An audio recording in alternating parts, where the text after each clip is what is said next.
په کندوز کې یوه تاریخي ډبره موندل شوې چې د چارواکو په خبره د لرغونتوب مخینې شاوخوا تر 100 کالو رسیږي.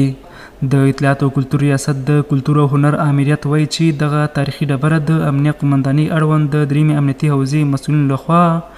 د یادې حوزې په مربوطات کې موندل شوې وه او نن شنبه د اطلاعات او کلتور ریاست مسؤلینو ته وسپارل شوه. قرار اطلاع نیروهای امنیتی حوزه سوم پلیس کندوز بر ما اطلاع آمد که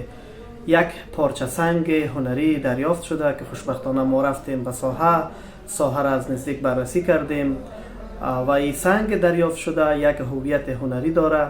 که میشه ایرا تا هویت تاریخیش هم که نزدیک به 100 سال است.